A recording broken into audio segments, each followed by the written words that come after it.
This is Aaron Fishman. Before we start the show, a quick message from our friends at DraftKings. DraftKings Sportsbook is not only this network's favorite sportsbook, but it's also the United States of America's top-rated sportsbook. While our top athletes are over in Tokyo competing for gold, DK has a medal-worthy offer just for our listeners on the NBA beat. Listen to this deal. Place any pre-event wager of $1 to be eligible to cash $100 in free credits if the U.S. wins any medal this year. That's 100 to 1 odds on an American athlete standing on the podium and receiving gold, silver, or bronze this year. 100 to 1 odds on an offer like that doesn't come around too often. So sign up for DraftKings Sportsbook now to get in on all the action. DK Sportsbook is easy to navigate and has plenty of instructions for new bettors and nearly limitless ways to get involved. Our friends and family have been loving DK Sportsbook, and we suspect you will too. Download the top-rated DraftKings Sportsbook app now and use promo code TBPN when you sign up to turn $1 into $100 in free credits if America wins a medal. That's code TBPN to turn $1 into $100 in free credits for a limited time only at DraftKings Sportsbook. Must be 21 or older in New Jersey, Indiana, or Pennsylvania only. New customers only. Restrictions apply. See DraftKings.com/sportsbook for details. Gambling problem? Call 1-800-GAMBLER. Or in Indiana, 1-800-9-WITH-IT. This is Eric Name from ESPN Milwaukee, and this is On the NBA Beat. You're listening to the On the NBA Beat podcast, a show packed with nuanced perspectives on the league's most important stories. Brooklyn has 3 timeouts left. The Lakers have 2. Bryant to shot! LeBron James with no regard for human life. Jordan. Oh, a spectacular move by Michael Jordan. And now, your hosts, Lauren Lee Chen and the twins, Aaron and Joshua Fishman. Hello there, it's Aaron. Thanks for tuning in. We have an action-packed show for you this week. Since the last time we spoke with Frank Madden, the Milwaukee Bucks managed to overcome a 2-0 finals deficit to the Phoenix Suns to secure their first franchise title in 50 years. Giannis, the Greek freak Antetokounmpo, pulled a Lou Alcindor and earned finals MVP honors, though Giannis' historic 50 points in the Game 6 clincher was much more dominant. Alcindor, now known as Kareem Abdul-Jabbar, dropped 27 in Game 4 as the Bucks swept the Washington Bullets back in 1971. He averaged 27 for the series as well. Over the 6-game victory, Giannis scored over 35 points per game, grabbed 13.2 rebounds per contest, 5 assists per game in nearly 40 minutes, and this was all after severely injuring his knee in the Eastern Conference Finals against the Atlanta Hawks. Anyway, the aforementioned Frank Madden, host of Locked On Bucks and founder of SB Nation's Brew Hoop, returns for his second show in as many weeks.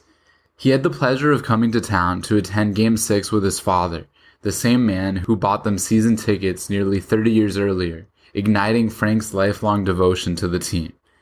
So Lauren asked him all about what it was like to experience the first Bucks title in his lifetime, and with his dad no less. For our second interview, I told you it was action-packed. Joel Graham of Gimme a Buck podcast talks with me as we zero in on Thursday's championship parade, which he proudly attended. On his podcast, he and his co-host bring on a different fan each and every episode. Usually it's a Bucks fan, but not always. As a contributing host, you'll be hearing a lot more from Joel in the coming weeks and months this offseason. So, without further ado, we'll begin with Lauren's scintillating conversation with Frank. Enjoy. Frank, thanks so much for joining us again. It's a pleasure to have you on.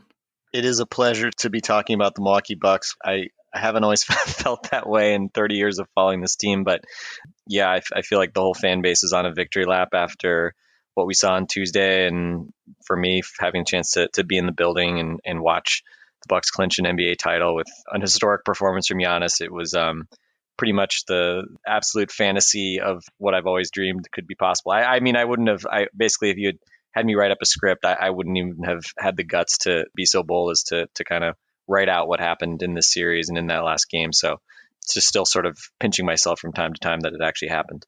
Yeah, and last time we spoke, the Bucks were down 0-2 in the finals.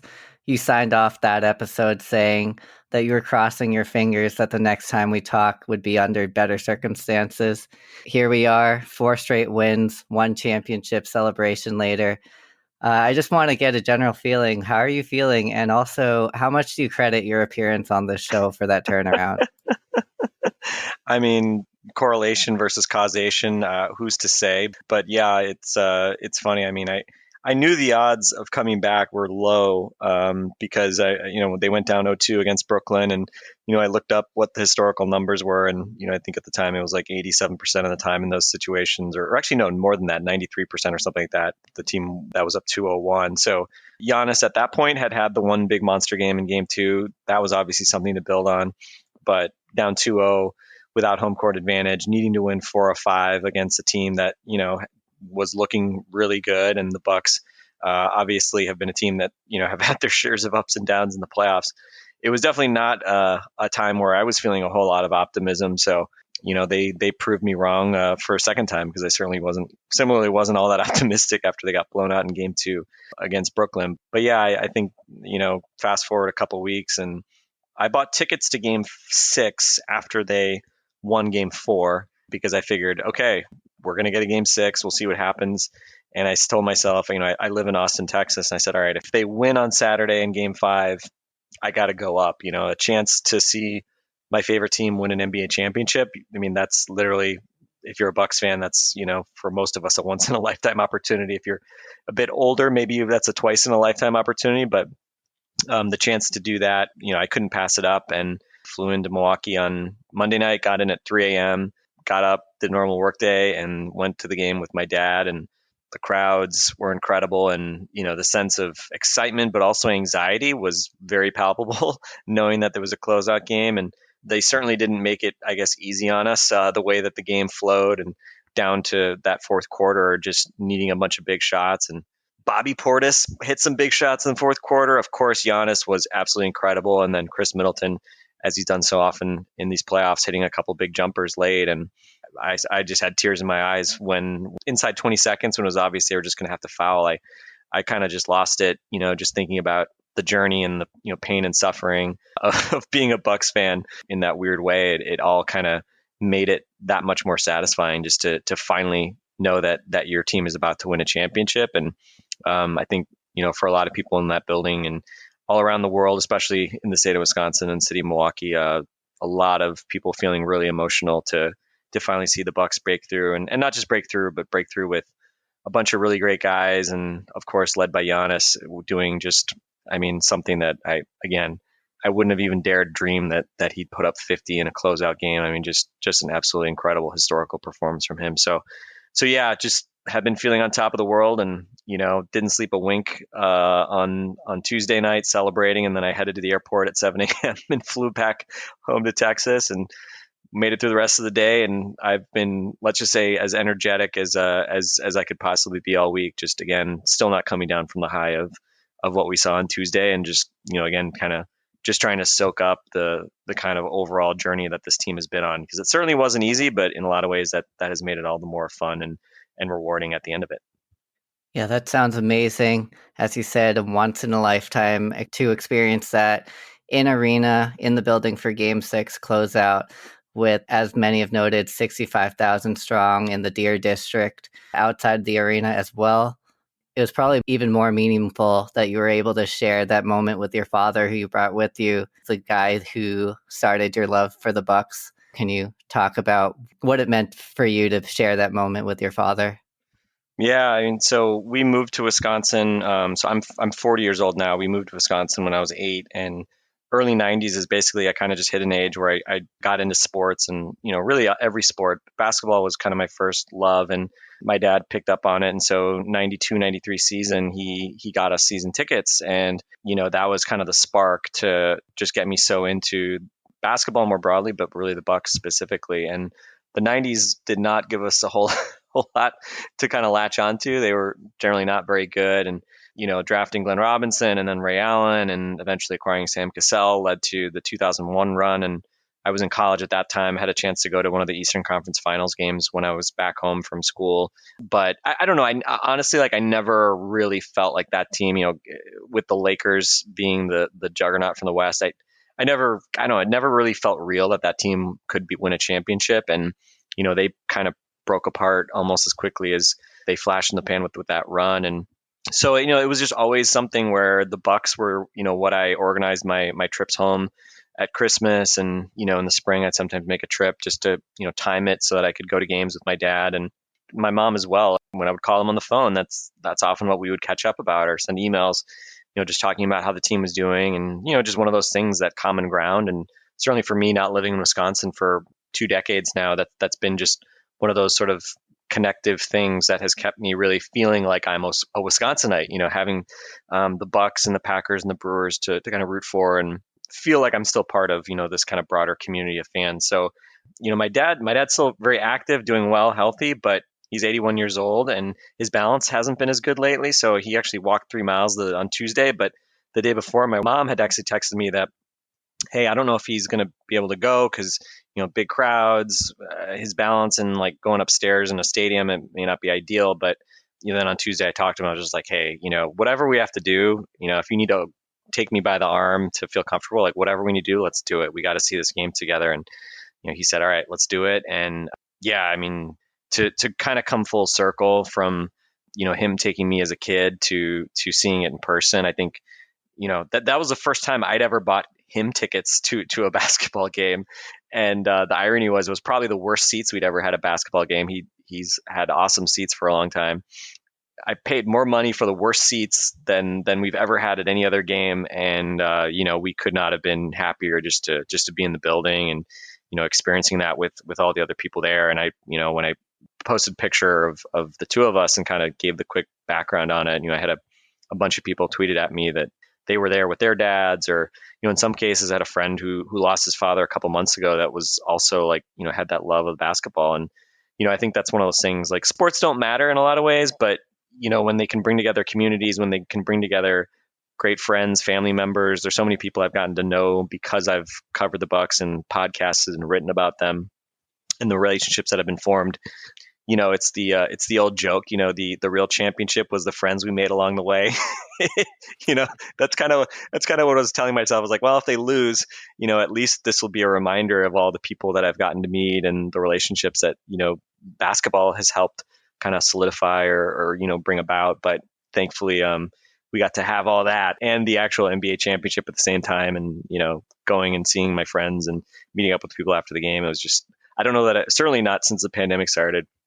I've definitely not hugged that many people in the last 18 months for sure as I did on Tuesday night. It was just, everybody was just feeling so euphoric about it. And, other fan bases have kind of gone through maybe similar things, like probably like Toronto probably was a kind of a similar feeling with them never having won a championship and, having their run. And I'm guessing, like Dallas, for instance, right, when Dirk wins his championship, I imagine there were a lot of kind of similar feelings, but it's just, especially when your team has struggled for so long and you carry so much baggage of always feeling like your team's not going to figure it out. They're not going to make the right trade, or they're not going to make the right signing, or your coach is going to make the wrong decision.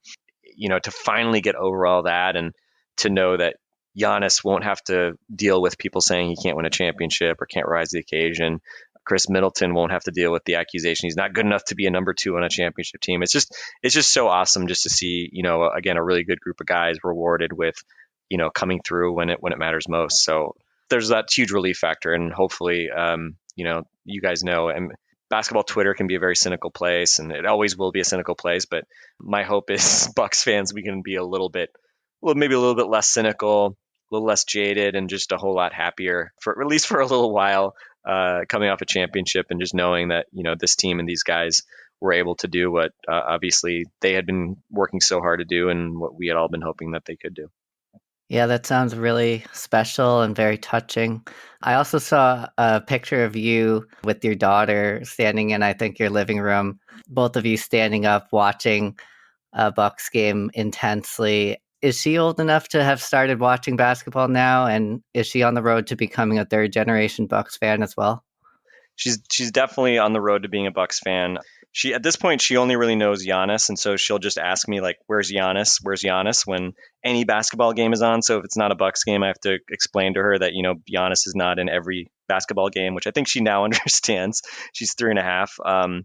But yeah, she just kind of understands obviously my emotional connection to it, and we were watching that game. I think that I'm trying to remember now like which game that was. I think it was game 4 maybe. So yeah, I think maybe at times I feel like maybe it isn't the best idea to have her be around me while I'm going insane watching basketball games. But my wife tries to keep me in line, and I guess she won't know the suffering that I've known, given the fact that she's now at least somewhat aware of them, and they've now won a championship. So yeah, I had to explain to her why I left, because that was the first real trip I've made without her, and since the pandemic started. So I explained to her that I went to her grandparents' house and we went to see Giannis play basketball, and they won a trophy. So she's excited about that. But I'll have to get her some more gear. She had some Bucks gear when she was younger, and she's gonna need some championship gear here now that they won it all. And the last thing I'll ask from you before I let you get back to your celebrations, from this finals or from the playoffs, is there one moment or one image that will stick with you for a long time, or something that you'll never forget? It's a great question. I mean, the series gave us some real highlight, iconic moments, and I think back to, in particular, the Giannis block on Ayton that sealed, I guess it was game 4. I mean, that play I'll never forget. The Drew steal and an alley-oop to Giannis, I'll never forget. I feel like I'll always remember the TV call as well. Those two plays I think will always stand out, the most. But you go back even through, through some of the earlier round games. Some of the shots, and the 2 shots in overtime from Giannis and Chris against the Nets in Game 7, I'll certainly never forget. And I watched at like 4 a.m. while I was packing for the airport after Game 6. I saw the second half on replay on ESPN. I was talking to some friends here in Austin who are from Wisconsin and Bucks fans. I said, okay, we just have to have like a Game 6 reviewing party at some point here this summer. So I'll probably be able to kind of really remember and reprocess those a bit, because there were definitely some plays in the fourth quarter where there was a couple Giannis jump shots that were big, or Chris Middleton hitting those 2 big shots that again I'll probably just will be forever sealed in my memory. But I was watching some video of, I saw a couple things today. It was like a clip of all of Drew Holiday's like best defensive plays in the playoffs. Another one of like all of Chris Middleton's kind of clutch baskets. And I think I saw the stat that he tied LeBron for like the most game tying or shots that put his team in the lead in the fourth quarter during a playoff run. I think it was like 15, and it was like the most since they started tracking that. And I watched all these shots and all these steals, and it just it just strikes you how if he misses any of those shots, do the Bucks even make it to the finals? Do they win the finals? Luck is often talked about with like the injuries, and obviously I think both the Suns and Bucks had luck in terms of other teams having some injuries, especially the Nets and the Lakers. Just kind of it just reminds you how often any game of basketball, it comes down to a couple minutes, a run, a couple shots go in versus go out. There is so much kind of chaos and randomness to this game, and I think sometimes we talk about it like very deterministically, and it's not. And again, I think in some ways I just sort of really came to appreciate when your team wins, you can appreciate that there's kind of a beauty in the chaos, and the things that had to go right to get you to that end goal. It takes guys just at the end of the day just making plays rather than missing, and you don't necessarily always appreciate it until you go back and you see how many specific things actually had to happen and go your way to get to where you wanted to be. So yeah, I think I'm going to be probably scouring YouTube, and as a kid, like the championship DVDs were always like a big thing, and I always wish my teams would have those, because we didn't tend to win championships. So I don't know if they still make championship DVDs anymore. Maybe just YouTube mixes, but I'll be certainly kind of soaking up all that type of stuff all summer. And again, I think for everybody who's been fortunate enough to have a team, win, NBA fans win and see their team win an NBA championship, it's just the best feeling as a fan. And I don't know. Ask me in a couple of years, if the Bucks don't win any more championships, sort of how I've processed, inevitable failures that will come after it. But I think Giannis even talked about it, like once you win a championship, they can never take it away from you. And I just an awesome feeling when you think about his legacy, but also just the legacy of the players and the franchise. It just feels like such a relief and such an exhilarating thing to see. But, I think it's something certainly Milwaukee and Bucks fans will look back fondly on for decades, as long as people can remember it. And I think for most of us, it certainly was a night and a run that we'll never forget. Thank you, Frank, for taking us through your experience and all your emotions. It's not a hyperbole to say that this was a real absolute pleasure to hear from you after this win, and congrats again. Thanks, Lauren. Stay tuned. We'll be right back with more show.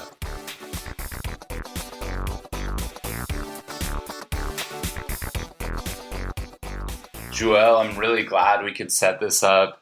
It was, from what I hear, a fascinating and exciting parade to cap off an unforgettable Milwaukee Bucks season and postseason. Let's get into it. If you can, walk us through the parade from your perspective. You had the pleasure of attending, and you can go as specific as you'd like. We'd love to hear really anything you want to share, and then also touch upon the highlights if you can for me too. Absolutely. Aaron, thanks for having me. The parade, oh man, it was a celebration, man. I mean, you had to get down there early. So we got down there early around 8:00. The parade was at 11, that's when they said, but they didn't really start until 11:30. You know how some NBA games don't start on time. So The parade doesn't start on time either. So they're coming through. Our mascot Bango comes through first in the fire truck. You can see just a sea of people on both sides. The music is going. They got confetti that, pops out. Bango is throwing T-shirts to the crowd. Everyone's yelling. It is a great time. And then they had more buses come, the workers there, and everybody's having a great time. It's nothing like I've ever experienced. Just everybody so happy and just living in the moment. Just a quick question. Where are you at this time? So what they did is they cut off the street, and we're right up to the gate. They put the gates in front, so we're right up to the gate, and we are right in. We're kind of like in the start, like the beginning of the parade. So we got the full show, I don't know if you guys know, but Brendan Jennings, he had said Bucks and 6, and that's kind of like been our culture. Yeah.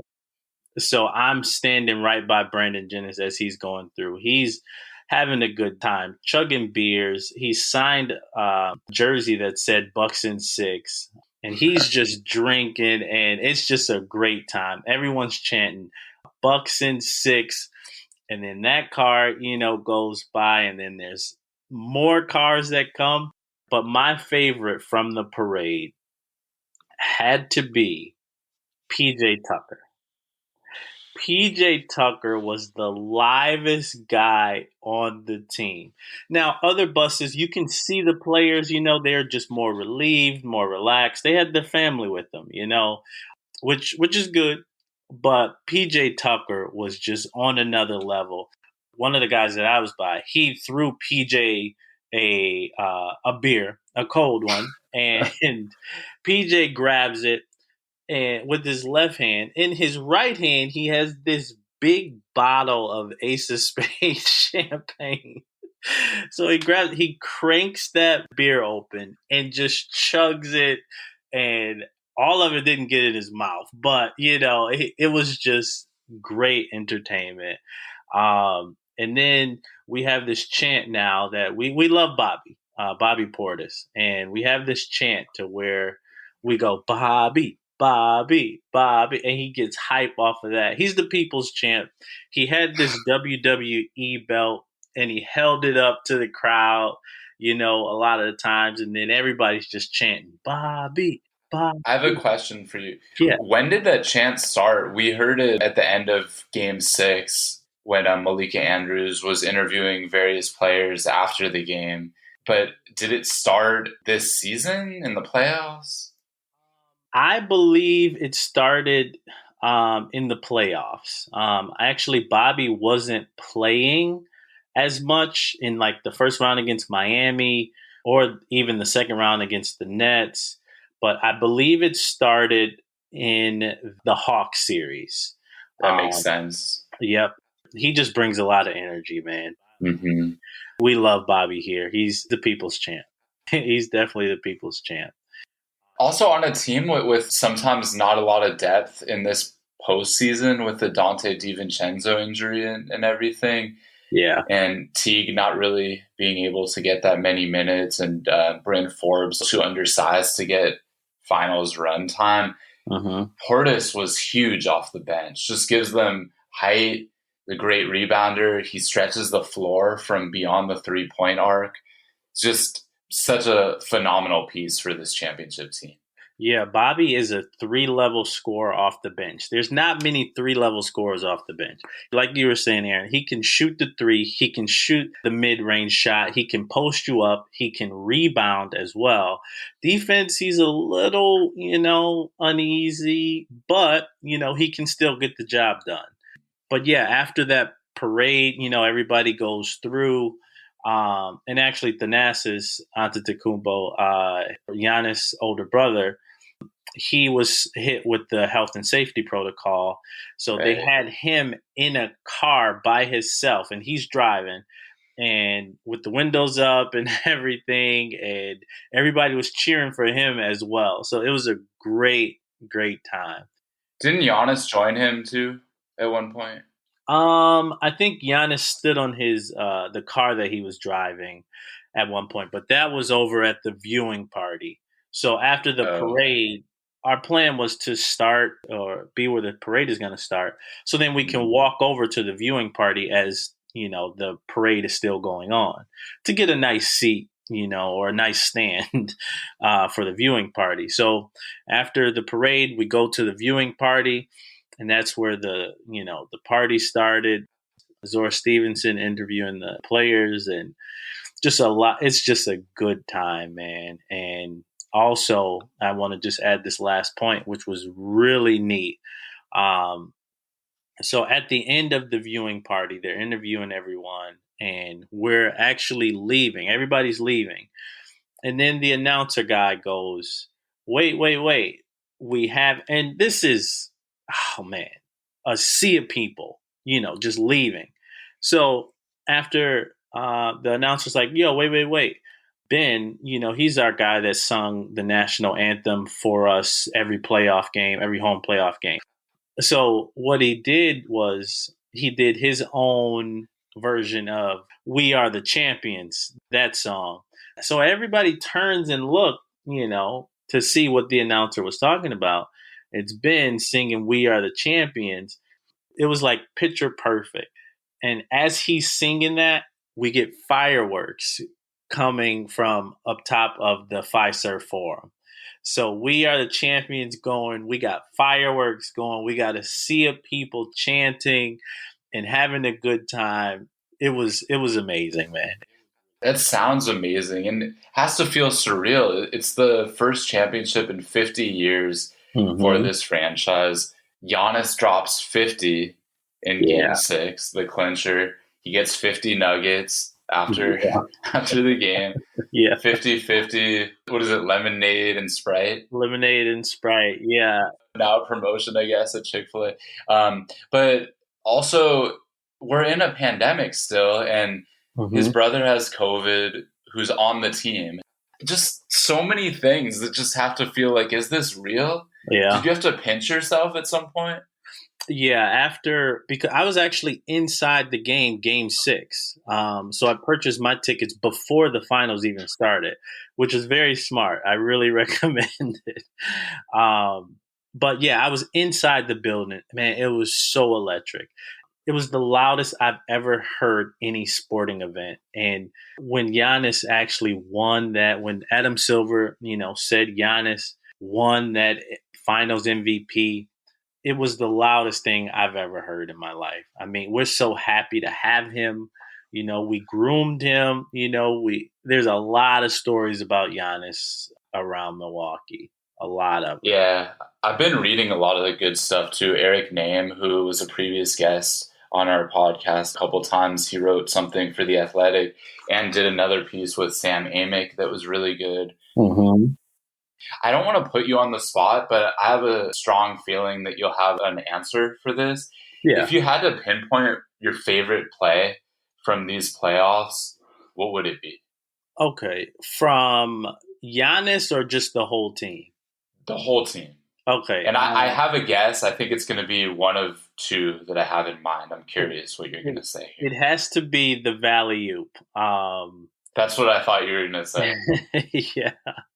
It has to be the Valley-oop. I mean, that just shows like Drew Holiday he put on a defensive clinic. I've never seen a guard play as well as him. Defensively, he is amazing. But him taking that ball in crunch time from Devin Booker and then just having the confidence. I mean, I guess Giannis is on the other end, but it still takes serious guts, though, to throw that where you're up by 1 and you could run clock. And in retrospect, it was a perfect decision, but boy, does it take guts there. Exactly. And that's what I was thinking. Like, it takes a lot of guts to throw that. You could have just ran the clock out a little bit more, but he threw it to Giannis. Giannis dunked it. And, oh, man, that play right there was – I was on the couch and I jumped off the couch, and it was ridiculous. That was definitely my favorite play. Even though Giannis can jump through the ceiling, it still has to be placed really well. And for me, that was my favorite because of the completeness of the play. Mm-hmm. It started with Drew getting in there. He perfectly timed that Devin Booker spin, rips it out of his hands, and then runs up court. The other one that I thought was possible that you might pick was the alley-oop block from Giannis. Yeah. But, I mean, we're all spoiled. We know that Giannis, it's in his nickname. He's a freak.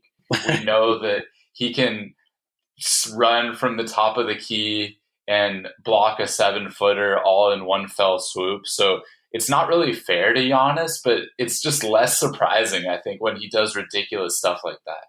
Yeah, we've seen that all year long for the past 2 to 3 years, man. But not anything like this. That's true. I don't know if there's another player in the league that can make that kind of read and react kind of play to cover the ball handler, Devin Booker, and see when the ball actually like turns his hand. I know Giannis was explaining it, but how he turned his hand and looked like it was alley-oop, and then to get back to that alley-oop before it gets there, it's just a ridiculous play. But yeah, you said it, but Giannis, he's the freak, and he's definitely one of a kind. Definitely one of a kind. And it's not just athleticism; it's intelligence too. He's really progressed on court basketball IQ over his time in Milwaukee. Always been a smart player, but it seems like he's getting better and better in that respect. And he made his free throws, 17 and 19. From the line. I don't know if they win that game if he doesn't make close to that percentage. Yeah, free throws for Giannis. From a Bucks fan, we don't it's a work have in progress, right? Yeah, it's pretty like it's not good. We don't have a lot of faith, but when it does go down, we love it because 17 and 19. I don't think he's ever done that. That I remember. But 17, 19, and then scoring half of a century, like that's in a closeout game. Like, this is big. Yeah, Frank Madden said this in the interview that we're pairing with yours. If he had to write a script, he would think it was too far-fetched. He wouldn't even say 50. Yeah. You can't even draw this up. It's crazy. Giannis is 26 years old, and he has pretty much every individual accolade that what's next for. I just hope he doesn't lose that, that hunger. I still need that mean mug, and, I need him to want more and more and more. So, yeah, definitely. It's been a pleasure. I'm going to let you get out of here, but I did want to close on a question about the parade. I want to hear what your favorite moment from Giannis was at the parade, or Drew Holiday or Chris Middleton, any of those if you'd like to pick. Drew Holiday, for me, I've been saying for years, is the most underrated player in the NBA. I might have to pick someone else now that he's gotten this finals championship exposure. And then Chris Middleton, you just have to be so happy for that pairing. They've been together for the last 8 years and finally have gotten to the promised land. What did you see special from those guys at the parade that you'll possibly never forget? Just them being more relaxed. I mean, you really only see them on the court, a lot. And they're just more focused and intense.